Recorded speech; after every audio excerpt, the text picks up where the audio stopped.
दोस्तों, स्वागत है हिंदी स्टोरी वर्ल्ड में। दोस्तों, अब क्यों नहीं जुगनू दिखाई देते हैं? तो आप लोग वीडियो में अंत तक बने रहिए। इस कहानी के माध्यम से आप लोगों को बताऊंगा गर्मियों की रातें, कच्ची गलियां और आसमान में टिमटिमाते तारे।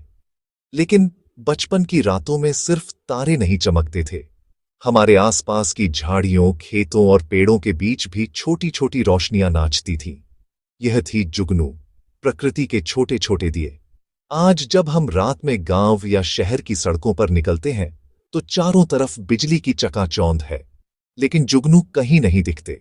सवाल यही है, आखिर जुगनू क्यों गायब हो गए? अमन नाम का एक लड़का गांव में बड़ा हुआ। गर्मी की छुट्टियों में उसकी सबसे प्यारी आदत थी रात को अपने दादा के साथ खेतों में जाना। चांदनी रातों में जब चारों ओर सन्नाटा होता तो झाड़ियों से छोटे छोटे दिए जैसे निकलते। अमन की आंखें चमक उठती। दादा, ये कौन सी परी है? बेटा, यह परियां नहीं, जुगनू है। यह अपने शरीर से रोशनी निकालते हैं। अमन हाथ बढ़ाकर उन्हें पकड़ लेता। हथेली में बंद करने पर रोशनी टिमटिमाती और खुलते ही उड़ जाती। बेटा, यह हमें सिखाते हैं कि रोशनी कैद नहीं की जा सकती, रोशनी तो फैलने के लिए है। साल दर साल अमन ने अपनी गर्मियों को जुगनुओं के साथ जिया, लेकिन धीरे धीरे जब वह बड़ा हुआ और शहर की पढ़ाई के लिए चला गया तो यह नजारा कम होता चला गया। जब वह कई साल बाद गांव लौटा तो बच्चों ने उससे पूछा, चाचा, जुगनू क्या होते हैं? आपने कहानियों में जो बताया वो सच में कोई कीड़ा होता है क्या? अमन हैरान रह गया। जिन जुगनुओं के बिना उसका बचपन अधूरा था, आज की पीढ़ी ने उन्हें देखा ही नहीं था। जुगनुओं की रोशनी कोई जादू नहीं बल्कि विज्ञान है। उनके शरीर में एक रसायन होता है, लुसिफेरिन।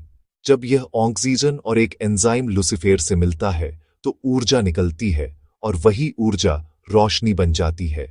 इस रोशनी को ठंडी रोशनी कहा जाता है क्योंकि इसमें गर्मी नहीं होती। यही वजह है कि जुगनू बिना जलाए टिमटिमाते हैं। जुगनू क्यों चमकते हैं? साथी को आकर्षित करने के लिए, खतरे का संकेत देने के लिए और अपने बीच संवाद करने के लिए।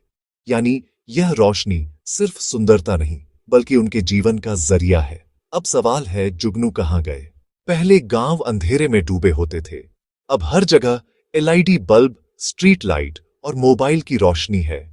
जुगनुओं की छोटी सी टिमटिमाहट इन तेज लाइटों के सामने खो जाती है। खेती पहले गोबर की खाद और प्राकृतिक तरीकों से होती थी, अब खेत जहरीले रसायनों से भर गए हैं। ये दवाएं सिर्फ कीड़ों को नहीं मारती बल्कि जुगनुओं के अंडे और लार्वा को भी नष्ट कर देती हैं। जुगनू नमी और हरियाली वाली जगहों पर पनपते हैं, जैसे तालाब, घास और झाड़ियां। लेकिन आज सब जगह पक्की सड़कें, सीमेंट और कंक्रीट है। उनके घर ही छिन गए। बरसात का समय, गर्मी की तीव्रता और मौसम का चक्र गड़बड़ा गया है।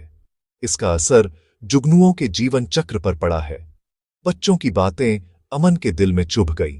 उसने ठान लिया कि वह जुगनुओं को फिर से गांव में वापस लाएगा। वह गांव के बुजुर्गों से मिला। सबने कहा, अब कहां दिखेंगे जुगनू? सब कुछ बदल गया है। लेकिन अमन हार मानने वालों में से नहीं था। आओ, हम जुगनुओं को वापस बुलाएंगे। इसके लिए हमें प्रकृति से दोस्ती करनी होगी। बेटा, लोग कहते हैं कि जुगनू आत्माओं के संदेशवाहक होते हैं। जब गांव में शांति और पवित्रता होती है तभी वे आते हैं। जापान में आज भी होतारू जुगनू उत्सव मनाया जाता है। वहां लोग रात को नदी किनारे बैठकर जुगनुओं की रोशनी देखते हैं और उसे आत्माओं की आशीर्वाद मानते हैं। भारत में भी कई जगह जुगनुओं को शुभ संकेत माना जाता था। शादी ब्याह में अगर जुगनू दिख जाए तो लोग कहते थे, खुशहाली आने वाली है। अमन ने बच्चों और गांव वालों के साथ मिलकर तालाब की सफाई शुरू की। गांव के तालाब को गाद से मुक्त किया गया। खेतों में रसायनों की जगह जैविक खाद का इस्तेमाल शुरू हुआ। गांव की गलियों में कुछ बल्ब बुझाए गए ताकि रातें थोड़ी अंधेरी रहे। बच्चों ने झाड़ियों और पेड़ों की नई पौध लगाई। धीरे धीरे गांव का माहौल बदलने लगा। हवा ताजा हुई। तालाब में मेंढक और झींगुर लौटने लगे। बरसात की पहली रात गांव अंधेरे में डूबा था। अचानक अमन ने देखा, तालाब के किनारे दो छोटी सी टिमटिमाहट। जुगनू बच्चे खुशी से दौड़े। गांव के बुजुर्गों की आंखों में आंसू थे। कई सालों बाद जुगनू लौट आए थे। ये छोटा सा नजारा पूरे गांव के लिए उम्मीद की किरण बन गया। जुगनू सिर्फ एक कीड़ा नहीं है, वह प्रकृति का संदेश वाहक है। वह हमें याद दिलाता है अगर हम प्रकृति को नष्ट करेंगे तो रोशनी खो जाएगी। छोटी सी रोशनी भी अंधेरे को मिटा सकती है। आने वाली पीढ़ियों को जुगनुओं की कहानी नहीं बल्कि असली जुगनू देखने का हक है। याद रखना, जुगनू तभी दिखेंगे जब इंसान और प्रकृति दोस्त बनेंगे। जुगनू अब भी हैं, बस हमें उनकी रोशनी देखने के लिए अंधेरा बचाना होगा।